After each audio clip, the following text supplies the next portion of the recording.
Cerita dimulai dengan sebuah operasi militer Inggris di Afghanistan yang berakhir dalam kegagalan. Di tengah kekacauan tersebut, ada satu unit yang menghadapi pembantaian yang sangat kejam. Hampir semua anggota pasukan khusus tewas dalam aksi tersebut, kecuali Sersan Joe Smith yang dikenal dengan sebutan Crazy Joe. Ia adalah perwira yang paling tangguh di antara mereka semua. Namun setelah kejadian tragis itu, Joe kehilangan kendali diri dan mulai menembakkan senjata ke segala arah.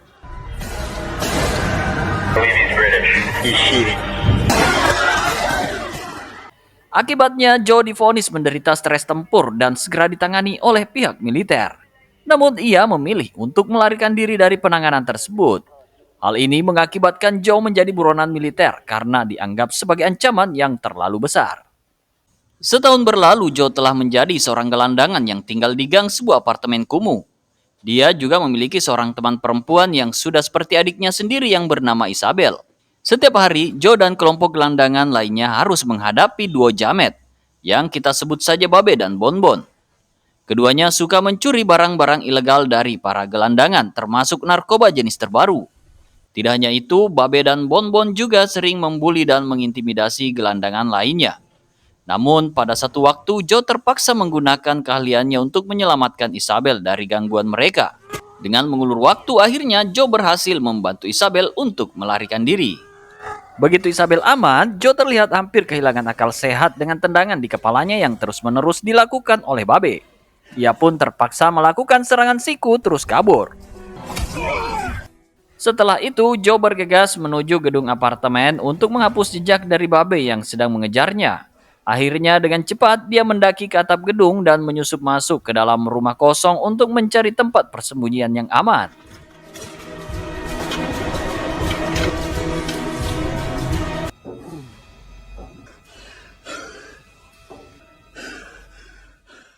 Setelah situasi terjamin, Joe mulai mengelilingi rumah itu untuk memastikan bahwa tidak ada siapapun di dalamnya. Ternyata pemilik rumah sedang tidak berada di sana. Jadi Joe memutuskan untuk memanfaatkan peluang ini dengan minum-minum dan bersantai. Sementara itu, di tempat lain, Isabel sedang menunggu kedatangan Joe ketika tiba-tiba Bonbon muncul dan mengancamnya dengan sebilah pisau. Sambil berada di sana, Joe membuat keputusan untuk mencukur rambutnya hingga botak dan mengenakan pakaian yang ada di rumah itu. Tujuannya adalah untuk menyamar agar tidak mencolok saat ia mencari Isabel nanti. Namun sebelum dia pergi, Joe memutuskan untuk mendengarkan rekaman singkat di telepon rumah. Dan ternyata rumah tersebut adalah milik seorang fotografer bernama Damon yang sedang vacation. Damon rencananya akan tinggal di sana selama beberapa bulan ke depan. Setelah mendengar situasinya, Joe memutuskan untuk tinggal lebih lama sampai pemilik rumah itu pulang. Joe juga mengambil kartu ATM milik Damon buat mencukupi kebutuhannya. Ketika malam tiba, dia mencuri uang dari rekening Damon untuk membeli barang yang tidak sehat dan miras. Saat menikmati minumannya, Joe kembali mengenang masa lalunya di Afghanistan yang penuh dengan tantangan. Kenangan tersebut meninggalkan kesan mendalam dan menimbulkan perasaan yang berat baginya. Jadi nggak heran dia suka minum-minum. Setelah puas menikmati minuman, Joe kemudian berkunjung ke temannya, Christina. Wanita ini dulu adalah seorang biarawati yang pernah merawatnya. Namun sekarang Christina bekerja sebagai relawan yang peduli terhadap geng gelandangan yang lebih tua. Kedatangan Joe sempat membuat Christina terkejut, terutama melihat perubahan drastis dalam penampilannya. Awalnya Christina curiga kalau Joe mungkin terlibat dalam tindakan kriminal. Tapi Joe dengan tegas menyatakan bahwa dia hanya berusaha bertahan hidup dengan cara yang ada. Joe lalu meminta bantuan Christina untuk mencari Isabel, sambil memberikannya sejumlah uang untuk biaya operasional. Uang itu menimbulkan dilema dalam hati Christina. Di satu sisi dia sedang membutuhkan uang, tetapi di sisi lain dia merasa khawatir kalau uang tersebut berasal dari sumber yang tidak benar. Oleh karena itu, Christina memutuskan untuk melapor ke kepala gereja dan ingin menyumbangkan uang tersebut. Namun kepala biarawati di gereja memberikan saran kepada Christina bahwa uang tersebut bisa dia gunakan karena Joe memberikannya untuk keperluan pribadinya.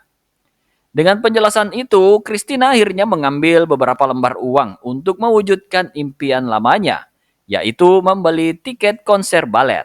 Tanpa berlama-lama, Christina segera menuju pusat kota untuk membeli tiketnya. Sayangnya ketika dia sampai di loket penjualan tiket, semua tiket sudah terjual habis meskipun pertunjukannya masih beberapa waktu lagi. Penjaga loket kemudian menawarkan satu tempat kosong kepada Christina, namun harganya sangat fantastis. Namun di lain sisi, Joe terus terhantui oleh ingatan tentang pertempuran di Afghanistan. Bahkan dia sampai merasakan halusinasi yang mengubah rumah Diamond menjadi medan perang. Dan situasi ini membuatnya teramat panik. Joe bahkan sempat kehilangan kendali diri dan mengalami keadaan yang sangat mengganggu.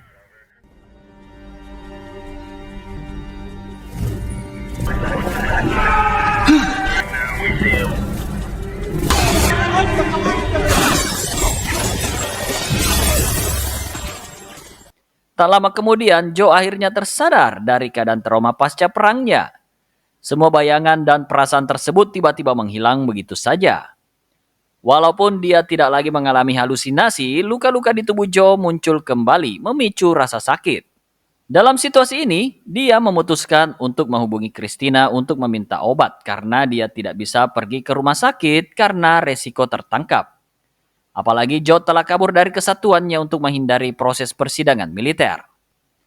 Mendengar penjelasan Joe, Christina pun merasa simpati dan akhirnya setuju untuk membantu memberikannya perawatan medis yang dia butuhkan. Sementara tengah mengambil obat, Christina tiba-tiba membicarakan tentang Isabel. Dengan lembut, dia memberitahu Joe bahwa Isabel tidak lagi muncul di pusat relawan untuk mengambil makanan. Berita ini membuat gelisah hati Joe, dan akhirnya dia memutuskan untuk memberikan alamat rumah Damon kepada Christina. Berharap Christina bisa menyampaikannya kepada Isabel. Namun terbesit keraguan di pikiran Christina terkait apakah Joe mungkin terlibat dalam tindakan tidak benar terhadap rumah Damon.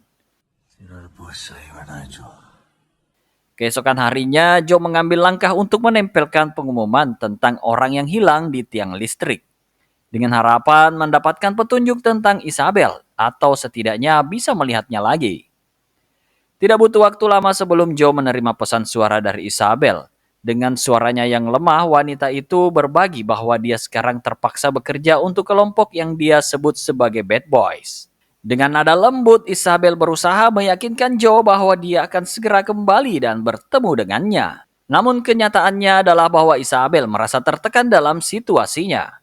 Dia terpaksa menjalani pekerjaan yang menyedihkan sebagai kupu-kupu malam. Keputusan ini sangat dipengaruhi oleh insiden di mana Bonbon mengancamnya dengan pisau, yang mungkin menjadi pemicu utama untuknya bekerja di sana. Tidak hanya itu, ternyata pelanggan Bonbon adalah sosok yang jauh lebih mengerikan. Seorang mafia yang dikenal sebagai Max Forrester. Setelah 1 bulan berlalu, Joe semakin menemukan kenyamanan dalam hidupnya di rumah Damon. Namun keberadaannya mulai menciptakan gangguan di kalangan tetangga-tetangga sekitar. Mereka menuduhnya sebagai perampok dan mengancam untuk melaporkannya ke pihak berwenang. Untungnya Joe memiliki kemampuan luar biasa dalam berbicara yang membuatnya mampu mengelak dari tuduhan-tuduhan tersebut. Dalam situasi ini, Joe dengan cerdik mengaku sebagai pasangan sesama jenis dengan Damon dan mengklaim bahwa ia telah mendapat izin untuk tinggal di rumah tersebut. Namun, meskipun mampu mengatasi masalah dengan kemampuan berbicaranya yang ulung, Joe merasa perlahan-lahan muncul rasa bersalah di dalam hatinya terhadap Damon. Keberadaannya di rumah Damon mulai mengganggu perasaannya. Meskipun awalnya situasi tersebut membawanya ke tempat yang aman dan nyaman. Ini membuatnya merasa seperti sedang mengeksploitasi situasi seseorang yang baik hati. Dengan penuh tekad, Joe memutuskan untuk menghentikan penggunaan harta milik Damon untuk memenuhi kebutuhannya. Dia merasa penting untuk menjalani hidup yang lebih jujur dan bermartabat. Dengan perubahan ini, Joe mencari peluang baru dan memulai karir barunya sebagai pelayan di restoran Cina setempat. Namun pada suatu hari, Joe mendapat tugas dari atasannya untuk mengusir sekelompok jamet yang meresahkan di dalam restorannya. Akan tetapi, jamet tersebut malah menantang Joe untuk berkelahi. Tidak disadari oleh mereka, Joe adalah mantan pasukan khusus yang terkenal di militer. Dengan keahlian tempurnya, Joe dengan mudah mengatasi para jamet tersebut. Aksi heroik Joe ini ternyata tidak luput dari perhatian pemilik restoran yang memiliki hubungan dengan mafia Cina berpengaruh di Inggris, yang dikenal sebagai Ming Choi. miss your train.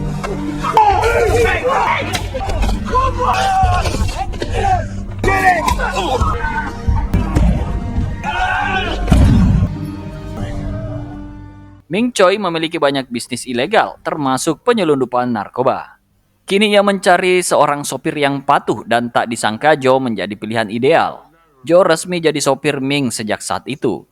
Di antara tugas-tugasnya, ia selalu sempatkan kunjungan ke sekolah putrinya, Ruby. Meski rasa bersalah kepada Ruby dan mantan istrinya, Don menghantuinya.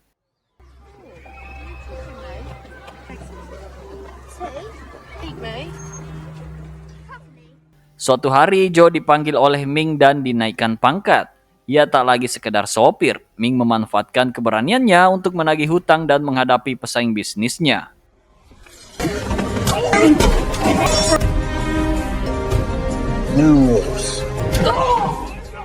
Seiring waktu, Joe semakin dipercayai Ming, sementara cuannya dari kegiatan gelap itu semakin melonjak. Tetapi Joe tidak menghamburkan uangnya dengan sembarangan. Sebaliknya, ia mengalirkannya kepada yang membutuhkan, terutama kepada gelandangan. Ia juga mulai rutin mengirimkan pizza dan nasi padang kepada Christina, agar disebarkan kepada para lansia yang membutuhkan. Walau mungkin ada beberapa yang ragu makan nasi padang, terutama makan rendang dengan gigi palsu. Beberapa bulan berlalu, tak sengaja Joe bertemu dengan Don di Indomaret. Kejutan melanda Don saat melihat mantan suaminya yang terlihat seperti seorang bos, sementara dirinya hidup dalam kesusahan. Don bahkan pernah menjual diri untuk membayar sewa kontrakan. Tentu saja rasa marah meluap dalam dirinya melihat Joe yang tampak kaya. What you been doing while they cut everything, Joe? Everything's cut.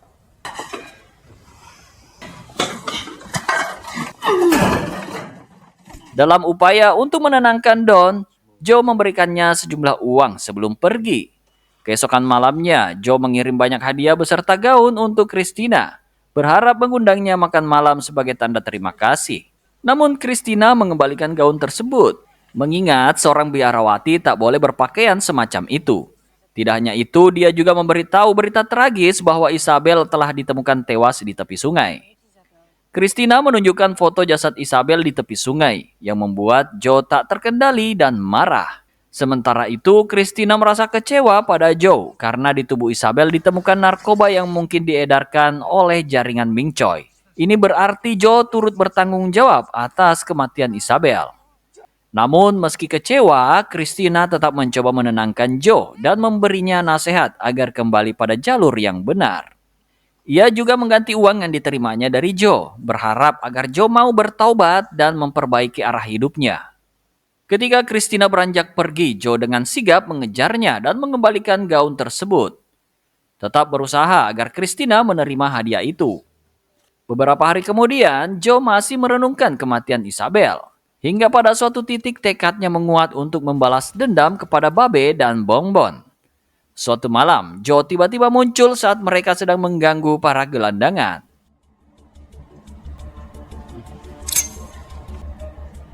Changed. Got sperm. Dengan sebatang sendok, Joe mengajar mereka habis-habisan hingga mereka jatuh pingsan.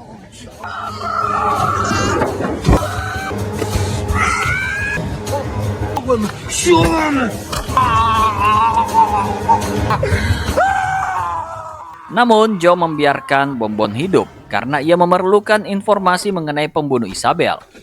Bonbon mengaku tidak tahu nama pembunuhnya, tetapi mengatakan bahwa pelaku memiliki luka di dekat mata. Setelah mendapat informasi ini, Joe membebaskan Bonbon. Keesokan harinya, Joe mengirim undangan galeri seni kepada Christina. Christina datang sesuai undangan, bahkan mengenakan gaun dari Joe yang cocok di tubuhnya. Sebenarnya, tujuan Joe mengundang Christina adalah untuk membahas tentang Isabel. Dia menjelaskan ciri-ciri pembunuhnya dan berharap Christina bisa melaporkannya ke polisi. Namun saat mereka tengah berbicara, tiba-tiba seorang fotografer bernama Damon mendekati Joe. Damon curiga pada Joe dan akhirnya Joe mengajak Christina keluar dari galeri untuk menghindari kecurigaan. Mereka melanjutkan obrolan di sebuah geng kecil.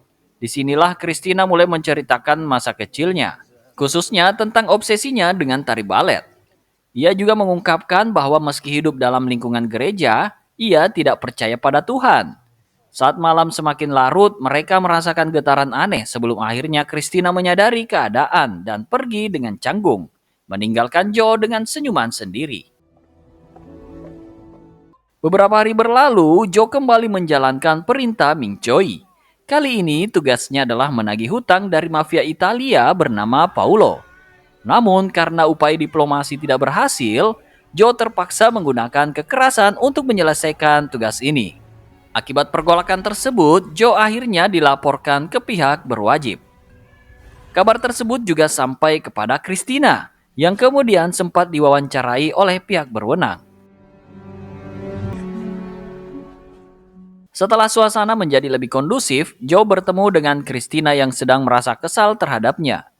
Di saat ini, Christina mengungkapkan pandangannya bahwa Joe adalah seseorang yang tidak konsisten. Di satu sisi, dia melakukan tindakan yang buruk terhadap orang lain, sementara di sisi lain, dia berupaya untuk menyuarakan keadilan atas nama Isabel. Meski begitu, Joe memang terjebak dalam situasi sulit, dan dia menunjukkan bahwa tidak ada pilihan yang mudah.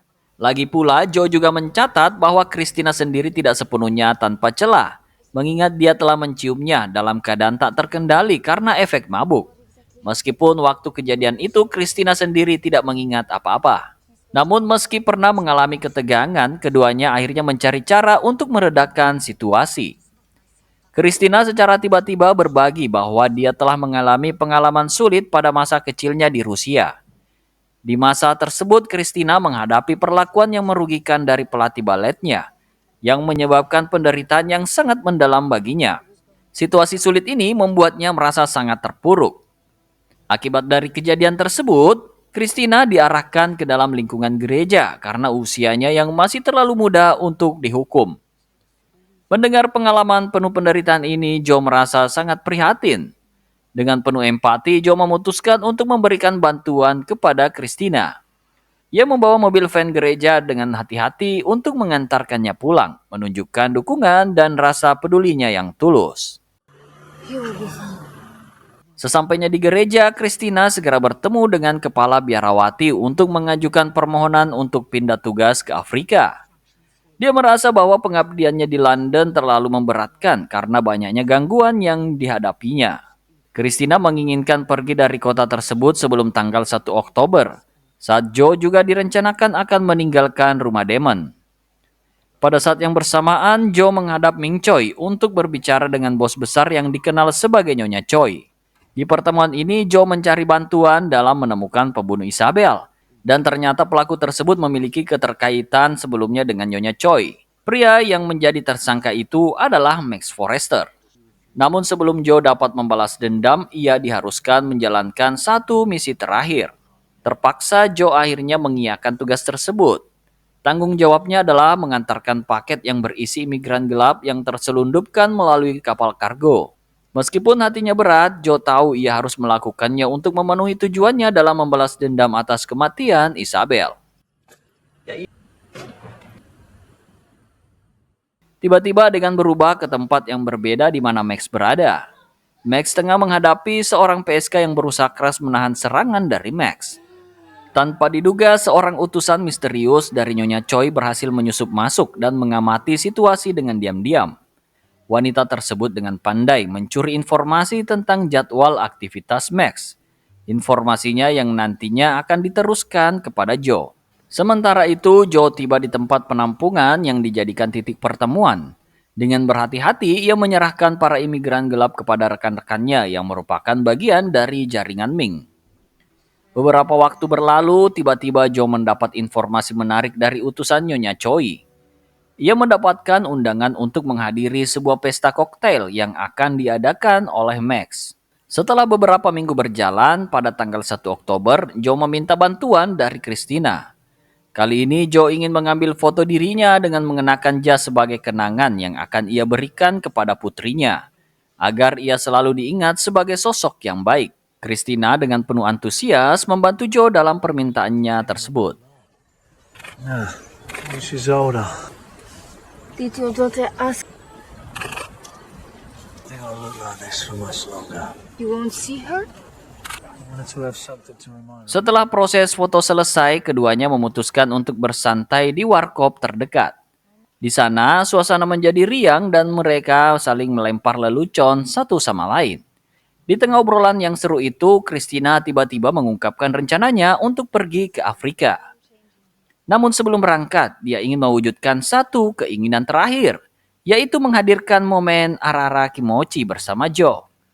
Tanpa banyak berpikir, keduanya segera menerjemahkan keinginan itu menjadi kenyataan. Mereka dengan spontan melaju menuju rumah Damon dan melaksanakan apa yang mereka inginkan. My crazy patch, Joey. Namun sayangnya mereka tidak menyadari bahwa hari itu adalah saat Damon kembali dari liburannya.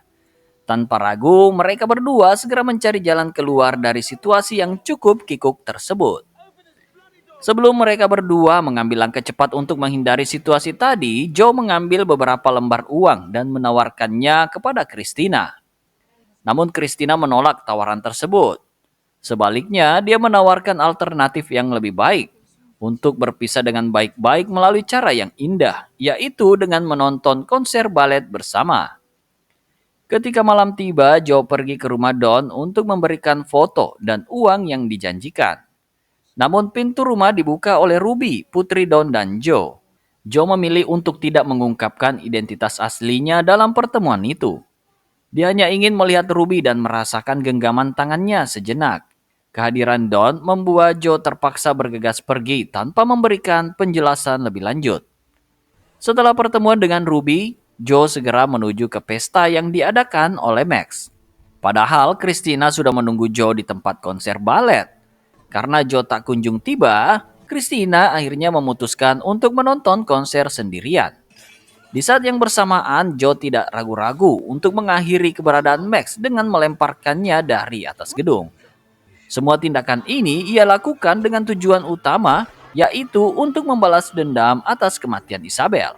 Setelah peristiwa itu, Joe menjadi sasaran pantauan oleh sebuah drone militer. Dia merasa terdesak dan segera mencari tempat bersembunyi untuk menghindari deteksi lebih lanjut. Di sisi lain, setelah menonton konser, Christina tanpa sengaja melihat Joe yang sedang rebahan di tepi jalan. Meskipun keadaannya sedang sulit, Joe masih tetap menjadi dirinya yang tenang. Christina mendekat dan memberikan sepotong kain untuk membantu Joe menghangatkan diri.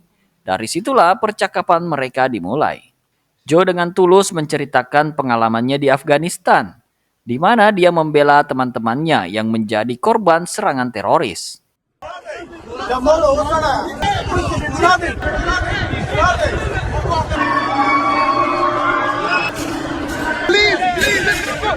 The enemy killed 5 of ours.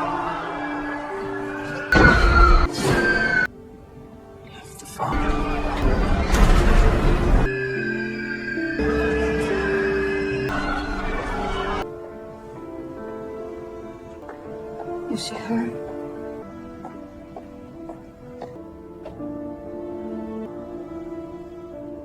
She's my witness.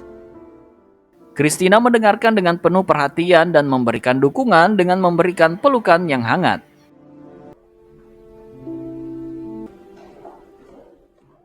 Pada akhir film, Christina akhirnya pergi ke Afrika sesuai rencananya. Namun Joe tak melupakan dia. Dia mengirimkan surat kepada Christina, berjanji untuk mengubah hidupnya menjadi lebih baik.